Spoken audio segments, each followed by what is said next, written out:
नित्य लीला प्रवेश अभय चरणारविंद भक्ति वेदांत स्वामी श्रील प्रभुपाद की जय। Hare Krishna Krishna Canto 4 chapter number 4 verse number 21 से प्रारंभ करेंगे। इस आध्यात्मिक जगत में प्रवेश करने से पहले गुरु और गौरंग से कृपा की याचना करते हुए मंगलाचरण करेंगे, ताकि हम जो कुछ श्रवण करने वाले हैं उसका हमें पूरा पूरा लाभ प्राप्त हो सके, जो कि है कृष्ण प्रेम की प्राप्ति। गुरवे गौरचंद्राय राधिकाय तदालये कृष्णाय कृष्ण भक्ताय तद्भक्ताय नमो नमः। नारायणं नमस्कृत्य नरं चैव नरोत्तमं दैवीं सरस्वतीं व्यासं ततो जयमुदीरये। नष्टप्रायेषु अभद्रेषु नित्यं भागवत सेवया भगवती उत्तमश्लोके भक्तिरभवति नैष्टिकी। पञ्चतत्त्वात्मकं कृष्णं भक्तरूपस्वरूपं भक्तावतार भक्ताख्यं नमामि भक्तशक्तिकम्। जय श्री कृष्ण चैतन्य प्रभु नित्यानंद श्री अद्वैत गदाधर श्रीवासदि गौर। हरे कृष्ण कृष्ण कृष्ण हरे हरे राम राम राम हरे। ग्रंथराज श्रीमद् भागवतम महापुराण की जय। श्रीमद् भागवतम चौथा सिकंद चौथा अध्याय, जिसका शीर्षक है सती द्वारा शरीर त्याग। सती ने जब अपने पिता श्री दक्ष प्रजापति के द्वारा अपने पति महान वैष्णव शिव जी की निंदा श्रवण कर ली, तो उन्हें ऐसा लगा कि वह शरीर जो मेरे इस पिताजी ने दिया है और वह शरीर जिसके द्वारा मैंने महान वैष्णव शिव जी की निंदा सुनी है, अब उस शरीर में अधिक समय तक प्राण धारण किए रहना वो उचित नहीं है। इसलिए मुझे अपने इस शरीर का त्याग कर देना चाहिए। और कल हमने पढ़ा कि सती ने बहुत सुंदर निंदा यदि कोई सुनता है तो उसको क्या करना चाहिए, या तो अपने कान मूंद लेनी चाहिए कि मुझे ऐसी निंदा कभी नहीं सुननी और वहां से चले जाना चाहिए। अगर उसके पास शक्ति है तो निंदक की जीभ खींच के काट देनी चाहिए। अगर वो नहीं कर सकता है तो उसको उस निंदक को मार डालना चाहिए, उसका वध कर देना चाहिए। वो नहीं कर सकता तो इतना तो कर ले कि आत्महत्या कर ले, क्योंकि इससे आत्महत्या करना अपराध है, लेकिन उससे भी बड़ा अपराध है किसी की निंदा को श्रवण करना। तो कभी कभी ऐसा होता है कि जब हम आपस में मिलते हैं तो बगैर किसी मतलब के किसी के बारे में वार्ता करना शुरू कर देते हैं, है ना। हम किसी के बारे में बोलते हैं वो अच्छा है वो बुरा है, इस तरह से करना शुरू। तो इसका कारण क्या है, क्यों करें ऐसा हम, इसका कोई लाभ है क्या? भगवान ने हमें जीवा दी है अपना गुणगान करने की। तो अगर हम निंदा से बचना चाहते हैं ना, तो सबसे पहले हमें अपने गिरेबान में झांक कर देखना चाहिए कि मेरे अंदर कितनी अवगुण है। बुरा देखा जो मैं चली तो मुझसे बुरा न कोई, बुरा न मिलिया कोई, अपने अंदर देखा तो मुझसे बुरा न। दूसरों में जाकर दोष ढूंढने से ज्यादा बेटर ये नहीं है कि हम अपनी कमियों को दूर करें, हम अपने दोषों को समाप्त करने का प्रयास करें। हम खुद कितने दोषों से भरे हुए हैं, और ये तो बस ऐसा ही है जैसे जैसे एक सुई होती है ना, सुई, उसके अंदर एक होल होता है जिसमें धागा डालते हैं, और एक छन्नी होती है जिससे हम आटा छानते हैं, उसके अंदर बहुत सारे छेद होते हैं, है ना। तो अगर छन्नी किसी सुई को देखकर कहे, अरे सुई तुम देखो तो सही, तुम्हारे पीछे एक छेद है, तो सुई क्या बोलेगी? मेरे अंदर तो एक छेद है, तुम्हारे अंदर तो सैकड़ों छेद है। तो उसी तरह से हमारे अंदर सैकड़ों बुराइयां, हमारे अंदर सैकड़ों अवगुण है। अगर हम अपने अवगुणों को देखेंगे ना, तो फिर हमको दूसरों के अवगुण छोटे लगने लगेंगे। हमारा क्या है, अपनी सारी क्वालिटीज दिखती हैं, अपने अंदर, मेरे अंदर ये गुण है, मेरे अंदर ये गुण है, ये दिखते हैं, और दूसरों के अंदर हमको बुराइयां दिखती हैं। लेकिन यहाँ सती हमें बताती है कि हमें क्या करना चाहिए। श्लोक नंबर 19 आज हम पढ़ेंगे। श्लोक नंबर 19 से प्रारंभ करेंगे। श्लोक नंबर 19 में सती कहते हैं, न वेदवादा ननु वर्तते मति, स्व एव लोके रमतो महामुनि, यथा गतिर्देव मनुष्यो पृथक्, स्व एव धर्मे न परं क्षिपेत्सित। न वेदवादा ननु वर्तते मति, स्व एव लोके रमतो महामुनि, यथा गतिर्देव मनुष्यो पृथक्, स्व एव धर्मे न परं क्षिपेत्सित। न वेदवादा ननु वर्तते मति, न वेद, न मतलब नहीं, वेदवादा मतलब वेदों के विधि विधान, अनुवर्तते पालन करते, मति मन मन, हम स्वयं शास्त्रों में जो हमारे लिए आदेश है उनको पालन नहीं करते हैं।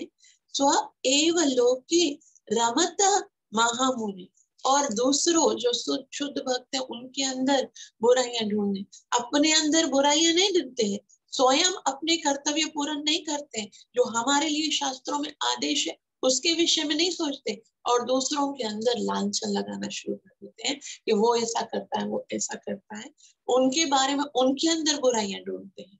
तो ये इससे बेहतर नहीं है कि हम अपने ही कर्तव्यों को पूरा करें, ये जानने के प्रयास करें कि हमारे अंदर कौन सी बुराइयां हैं, क्योंकि दूसरे जो महान भक्त है ना, उनका स्तर बहुत ऊंचा है।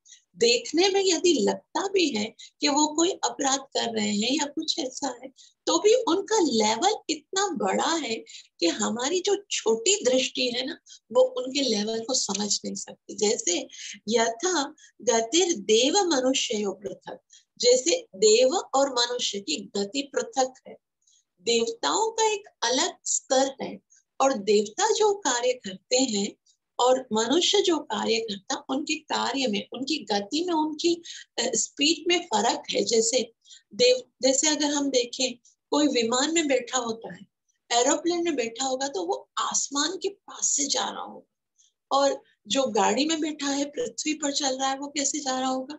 वो पृथ्वी पर चल रहा होगा। अभी रेड लाइट आएगी तो क्या होगा? रेड लाइट आएगी, जो ट्रैफिक पे लाइट होती है, तो उसका प्रभाव किस पर पड़ेगा? जो पृथ्वी पर चल रहा है उस पर पड़ेगा ना। तो पृथ्वी वाले को क्या करना पड़ेगा? रेड लाइट पे गाड़ी रोक देनी पड़ेगी। लेकिन जो आकाश में एरोप्लेन में जा रहा है, क्या उसको भी अपना एरोप्लेन रेड लाइट पे रोकना होगा? नहीं। क्यों? क्योंकि वो उसके ऊपर लागू ही नहीं होता। यहाँ के रूल्स एंड रेगुलेशंस हमारे लिए लागू होते हैं। उसी तरह से जो महापुरुष होते हैं, उनके जो कार्यकलाप है, वैष्णव गतिर मुद्रा, ये हम सब नहीं समझ सकते। तो वैष्णव क्या करते हैं, उनको हमें उनके ऊपर लांछन लगाने की आवश्यकता नहीं, क्योंकि हम धरती पर रेंगने वाले कीड़े और वो महान वैष्णव। तो फिर स्व एव धर्मेण परं क्षिपेत्सित, तो अपने धर्म का पालन करना चाहिए, दूसरों की आलोचना नहीं करनी चाहिए, क्योंकि उनका स्तर हमसे बहुत उच्च है। अनुवाद: दूसरों की आलोचना करने से श्रेष्ठकर है कि अपना कर्तव्य निभाया जाए। बड़े बड़े दिव्य महापुरुष भी कभी कभी वेदों के विधानों का उल्लंघन कर देते हैं, क्योंकि उन्हें अनुसरण करने की आवश्यकता नहीं होती। ठीक उसी प्रकार जैसे कि देवता तो आकाश मार्ग में विचरते हैं, किंतु सामान्य जन धरती पर चलते हैं। तो साधारण लोग जो है उनकी समझ में नहीं आएगा कि वैष्णव जो है वो कौन सा कार्य क्यों कर रहे हैं, तो उनके विषय में नई आलोचना करनी चाहिए, बल्कि अपने कर्तव्यों को अच्छे से पालन करना चाहिए। श्रीला प्रभुपाद जी बहुत सुंदर रीति से समझाएंगे तात्पर्य। श्रीला प्रभुपाद श्रीला प्रभुपाद जी कहते हैं, उच्चस्थ योगियों तथा अत्यंत पतित बद्ध जीवों का आचरण एक सा प्रतीत होता है। उच्चस्थ योगी वेदों के समस्त विधानों का अतिक्रमण कर सकते हैं, जिस प्रकार के आकाश में विचरण करने वाले देवता पृथ्वी के समस्त जंगलों तथा शैलों को पार कर लेते हैं, किंतु सामान्य पुरुष को ऐसी सुविधा न होने से इन सारे व्यवधानों का सामना करना पड़ता है। तो यहाँ श्रील प्रभुपाद जी बस एग्जाम्पल को बता रहे हैं कि आकाश में विचरण करने वाले देवता और पृथ्वी पर चलने वाले मनुष्य, उन दोनों का अलग एक स्टैंडर्ड है, वो नहीं चल सकते एक साथ, क्योंकि धरती वाले को धरती के रूल्स को फॉलो करना होगा, और जो आकाश पर चल रहा है वो तो सारे वृक्षों को, सारे जंगलों को, सारे पर्वतों को एक साथ वो पार कर सकता है। तो यद्यपि परम प्रिय शिव वेदों के विधानों का लेश मात्र भी पालन करते प्रतीत नहीं होते, और ऐसी अवज्ञा से उन पर कोई प्रभाव नहीं पड़ता। अब शिव की स्थिति सती बताना चाह रही है कि मेरे पति किस स्थिति पर है, इतने उच्च स्थिति पर मेरे पति हैं, शिव जी इतने महान स्थिति पर हैं, और तुम दक्ष प्रजापति, तुम उनकी आलोचना कर रहे हो, उनके ऊपर दोष देख रहे हो। तो भले ही वो सारे विधि विधानों का पालन ना करे, लेकिन उनकी स्थिति तो दिव्य है। तो स्थिति, उनकी स्थिति जो है वो बहुत महान है। सामान्य पुरुष को वेदों के समस्त विधि विधानों का पालन करना चाहिए, जबकि दिव्य स्थिति को प्राप्त पुरुष को इन सब के पालन की आवश्यकता नहीं रहती है। तो वो तो संसार के लिए कार्य करते हैं, उनका एक अलग स्तर है। तो ये नहीं सोचना चाहिए कि ये शिव जी ने ये पालन क्यों किया, क्यों नहीं किया, शिव जी ने भभूति क्यों लगाई, राख क्यों लगाई, शिव जी ने मुंडों की माला। शिव जी की स्थिति को आप नहीं समझ पा रहे हो, क्योंकि वो बहुत महान है।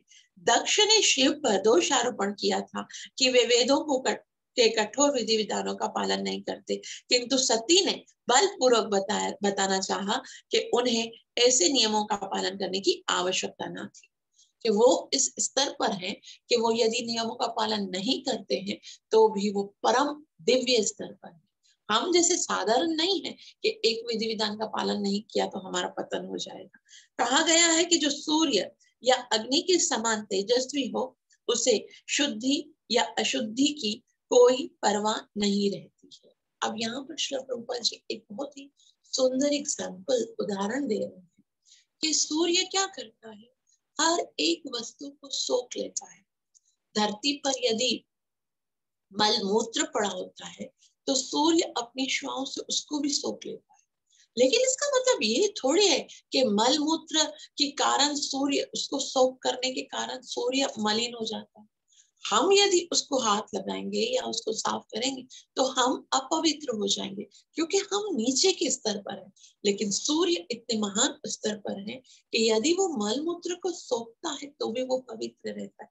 इसी तरह श्री प्रभुपाद जी बोलते हैं, कहा गया है कि जो अग्नि या सूर्य के समान तेजस्वी हो, उसे शुद्धि अशुद्धि की कोई परवाह नहीं रहती। धूप अपवित्र स्थान को जीवाणु रहित कर सकती है, किंतु यदि अन्य किसी को वहां से निकल कर जाना पड़े तो वह प्रभावित हुए बिना नहीं रहता। तो धूप के विषय में बताना कि वो अपवित्र जगह पर भी यदि जाते हैं तो भी वहां पर जो गंदगी होती है, गंदगी के अंदर कीड़े होते हैं, सबका सफाया करता है। लेकिन जो मनुष्य साधारण होते हैं वो यदि वहां से गुजरेंगे तो उनके वो प्रभावित होंगे। तो श्री प्रभुपाद जी कहते हैं कि मनुष्य को चाहिए कि शिव जी की नकल न करे, अपितु अपने निर्दिष्ट कर्तव्यों का दृढ़ता से पालन करे। उसे चाहिए कि वह शिव जी जैसे महापुरुष की कभी भी निंदा नहीं। तो शिव जी तो बहुत महान है, हमको किसी की भी निंदा नहीं करनी चाहिए। आगे सती कहती हैं कि इस संसार में दो प्रकार के लोग होते हैं। एक प्रवृत्ति मार्ग है, यानी भगवत प्राप्ति के दो प्रकार के मार्ग है। एक प्रवृत्ति मार्ग है, एक निवृत्ति मार्ग है। प्रवृत्ति मार्ग ये है कि हम संसार में रहते हुए घर गृहस्थी का पालन करते हुए भगवान की भक्ति करें और आध्यात्मिक जीवन में उन्नति करें। और एक निवृत्ति का मार्ग होता है। निवृत्ति का कौन सा मार्ग होता है कि अपना घर छोड़कर, अपनी सारी लग्जरीज लाइफ को त्याग कर, जीव यदि भगवान की प्रसन्न करने के लिए सब कुछ त्याग देता है तो वो निवृत्ति का मार्ग होता है। तो सामान्यतः क्या होता है कि जो निवृत्ति के मार्ग पर चलेगा वो प्रवृत्ति के मार्ग पर नहीं चल सकता, जो प्रवृत्ति के मार्ग पर चलेगा वो निवृत्ति के मार्ग पर नहीं चल, क्योंकि उन दोनों में विरोधाभास है। लेकिन शिव की स्थिति इतनी महान है कि वो दोनों मार्गों में एक साथ चल सकते हैं। सती कहती है, कर्म प्रवृत्तम च निवृत्तम अप्रितम वेदे विविच्यो भयलिंगमाश्रितम विरोधि तद्योगपदैककर्तरा द्वयं तथा ब्रह्मणि कर्मनिर्छति कर्म प्रवृत्तं च निवृत्तमप्यतुं वेदे विविच्यो भयलिंगमाश्रितम् विरुद्ध तद्योगपदैककर्तरि द्वयं तथा ब्रह्मणि कर्मचोदनम्। कर्म प्रवृत्तम च निवृत्तम यरते। कर्म यानी कर्म दो प्रकार के, प्रवृत्तम यानी भौतिक तथा आसक्त, और निवृत्तम अर्थात भौतिक दृष्टि से विरक्त। एक प्रवृत्ति का यानी भौतिक में आसक्ति में, और दूसरा विरक्त। निवृत्तम का मतलब होता है भौतिक दृष्टि से एकदम विरक्त हो। तो अपि ऋतम, अपि मना निश्चय ही, ऋतम का मतलब होता है सत्य। वेदे विविच्यो भयलिंगमाश्रित, वेदे यानी वेदों में, विविच्यो अंदर, यानी इन दोनों में डिफरेंस बताया गया, अंतर। उभयलिंग, उभयलिंग का मतलब ये दो जो है, दो लक्षण कौन से हैं, प्रवृत्ति और निवृत्ति, वेदों में इन दोनों को पृथक करके बताया गया। आश्रितम अर्थात निर्देशित, ऐसे बताया गया है। विरोधी यानी विरोध, ये दोनों विरोधी हैं, एक प्रवृत्ति का यानी आसक्ति का, एक निवृत्ति का अर्थात विरक्ति का, तो दोनों विरोधी है। विरोध तद्योगपदैककर्तरि, विरोधी तद यानी वह योग पद एक कर्तरी का मतलब है एक ही व्यक्ति में दोनों कर्म नहीं होते हैं, अक्सर ये दोनों विरोधी होते हैं। लेकिन द्वयम तथा ब्राह्मण कर्म निर्चति, द्वयम यानी दो, तथा मतलब अतः, ब्राह्मणी दिव्य पुरुष में, कर्म यानी कार्य, न रक्षति अर्थात अपेक्षा करते हैं। तो अनुवाद, सती बता रही कि वेदों में दो प्रकार के कर्मों के निर्देश दिए गए हैं, एक उनके लिए जो भौतिक सुख से लिप्त हैं, और दूसरा उनके लिए जो भौतिक रूप से विरक्त हैं। इन दो प्रकार के कर्मों का विचार करते हुए दो प्रकार के मनुष्य हैं जिनके लक्षण भिन्न भिन्न हैं। यदि कोई एक ही व्यक्ति में इन दोनों प्रकार के कर्मों को देखना चाहता है तो यह विरोधाभास होगा, किंतु दिव्य पुरुष के द्वारा इन दोनों प्रकार के कर्मों की उपेक्षा की जा सकती है। तो दिव्य है तो कुछ भी कर सकते हैं, इन दोनों की भी उपेक्षा कर सकते हैं, इन दोनों को साथ से भी कर सकते हैं, उनकी स्थिति अलग है। बाकी साधारण व्यक्ति के लिए दोनों विरोधाभास है। तो श्रीला प्रभुपाद जी समझा रहे हैं कि आखिर सत्य ऐसा क्यों बता रहे हैं। श्रीला प्रभुपाद जी कहते हैं वैदिक कर्मों को इस प्रकार से निरूपित किया गया है कि बद्धजीव निर्दिष्ट स्थिति में इस प्रकार से भोग करके अंत में भोग से विरक्त होकर देवीय स्थिति को प्राप्त हो। तो यहाँ पर अगर प्रवृत्ति का मार्ग है भौतिक आसक्ति का, जैसे विवाह करो, विवाह के बाद धन अर्जित करो, ग्रस्त जीवन में अपने संतान उत्पत्ति करो और संतान के लिए उसको अच्छा जीवन देने के लिए अर्थ को प्राप्त करो।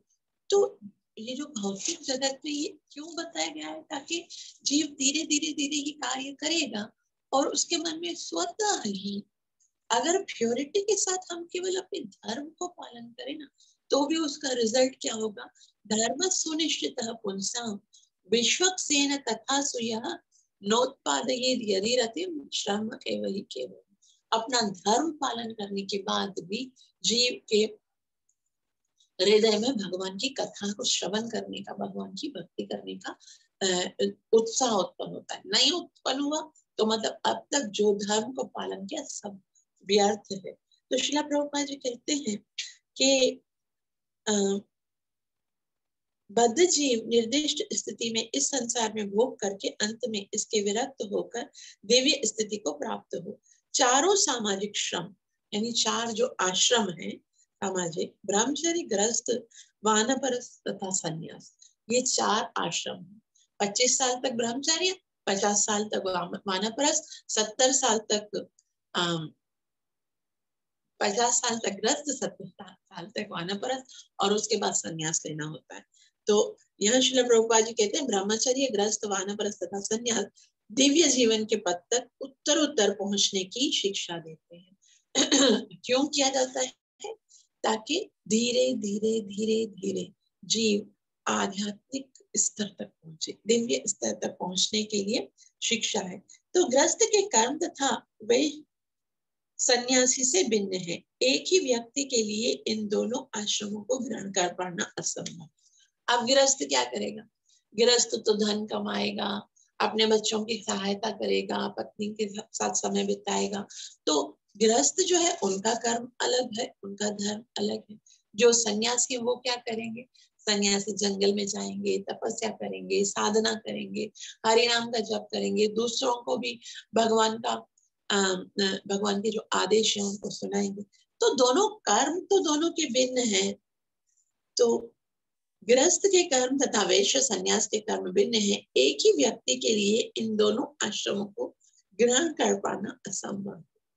ना तो सन्यासी गृहस्थ की तरह कर्म कर सकता है और ना ही गृहस्थ सन्यासी की बात, किंतु इन दो प्रकार के मनुष्यों के ऊपर मनुष्य की तीसरी कोटि भी है जो इन दोनों से परे है। अब यहाँ श्रील प्रभुपाद जी एक महत्वपूर्ण बात बता रहे हैं कि इन दोनों से भी ये जो दो है, गृहस्थ आश्रम और संन्यास आश्रम,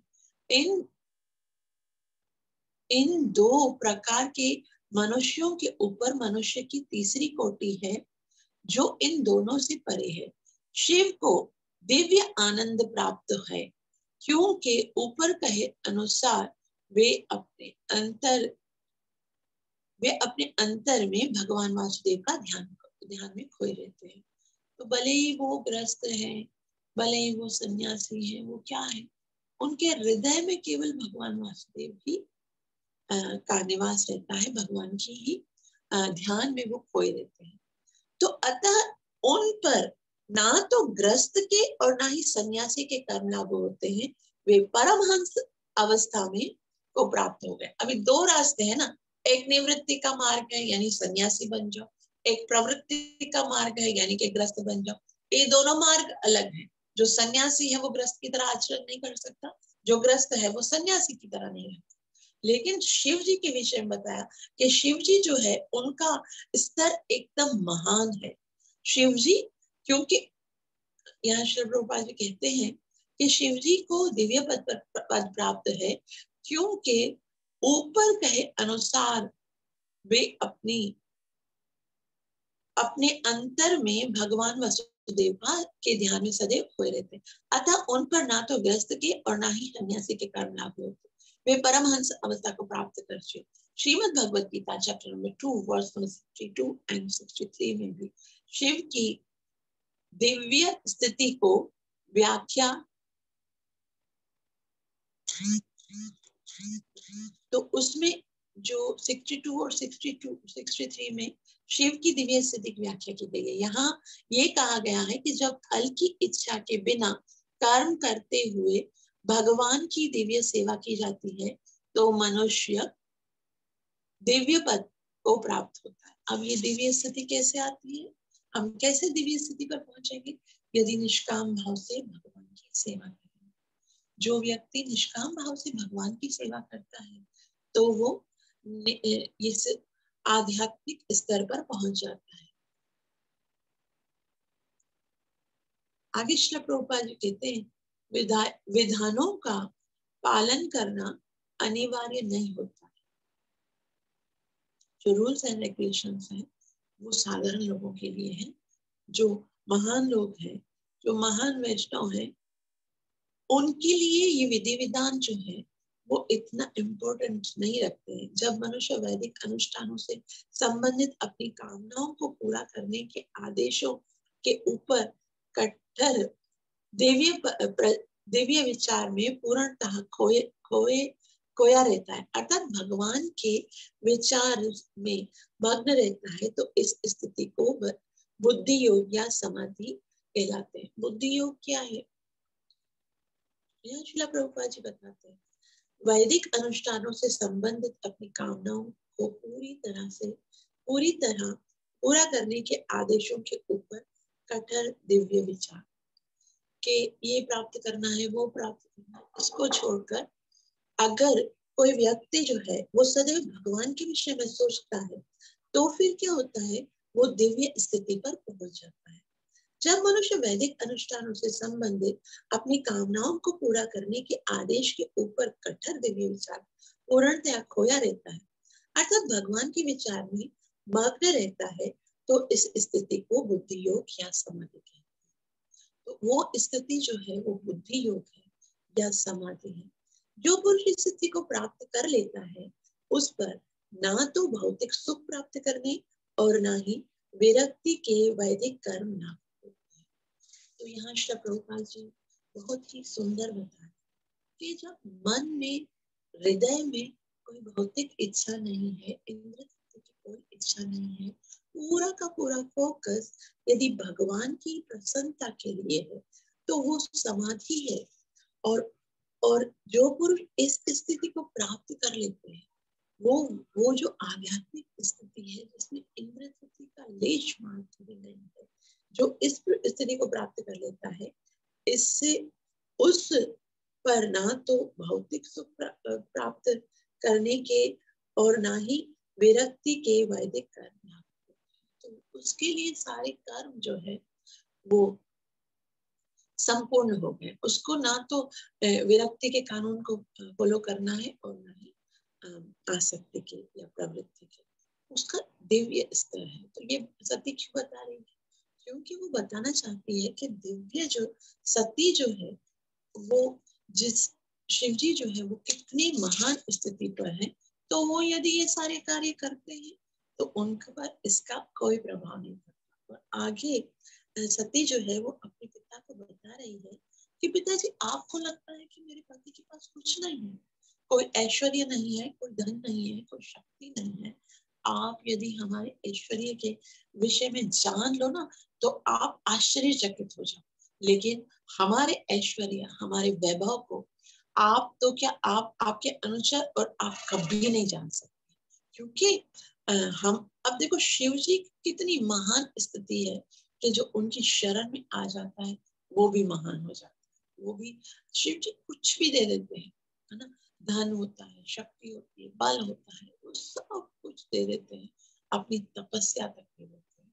तो शिव जी का जो ऐश्वर्य है वो कितना महान है, वो किस स्तर पर है, वो हम कर पड़ेंगे। आप सबका बहुत बहुत आभार जो इतना प्रेम से श्रवण किया। मुझे आशीर्वाद अवश्य दीजिएगा, मेरे लिए प्रार्थना अवश्य कीजिएगा कि मैं अपनी सेवा और साधना को अच्छे से कर सकूं। ग्रंथराज श्रीमद् भागवतम महापुराण की जय। कली पावन महाप्रभु की जय। नित्य लीला उपदेश भक्ति वेदांत स्वामी श्रील प्रभुपाद की जय। हरि हरि बोल। हरे कृष्ण।